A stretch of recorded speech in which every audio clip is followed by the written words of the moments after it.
નમસ્કાર, BB news ગુજરાતમાં હું ભૌમિક વ્યાસ તમામ દર્શક મિત્રોનું હાર્દિક સ્વાગત કરું છું। 2024 લોકસભાની ચૂંટણીના પડઘમ વાગી રહ્યા છે, તેનો રોડમેપને લઈને અનેક પાર્ટીઓ તૈયારીમાં વ્યસ્ત છે। ત્યારે ગુજરાત કોંગ્રેસના નેતાઓ પણ અત્યારે દિલ્હી પહોંચ્યા છે। તેઓ દિલ્હીમાં રાહુલ ગાંધી, મલ્લિકાર્જુન ખરગે અને કેન્દ્રીય કોંગ્રેસના વરિષ્ઠ નેતાઓ સાથે નવી રણનીતિ ઉપર મંથન એટલે કે ચર્ચા કરી રહ્યા છે। માનવામાં આવે છે કે 2024 પહેલા ગુજરાત કોંગ્રેસ સંગઠનને મજબૂત કરવા આ રણનીતિ ઉપર ચર્ચા થશે।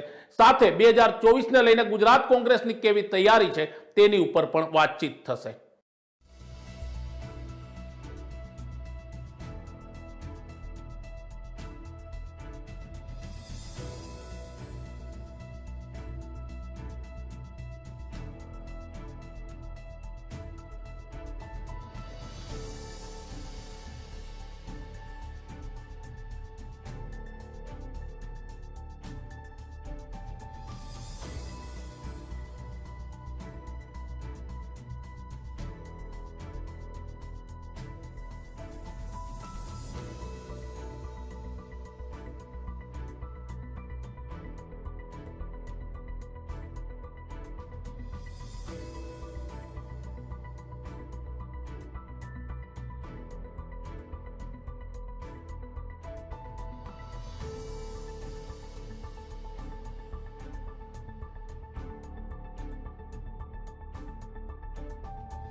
आपने जो अमारो आ वीडियो गम्यो होय अने अमारी आ स्टोरी गमी होय तो अमारा सोशल मीडिया तमाम प्लेटफॉर्म ने फॉलो करो, लाइक करो और साथे अमारी यूट्यूब चैनल ने सब्सक्राइब करो।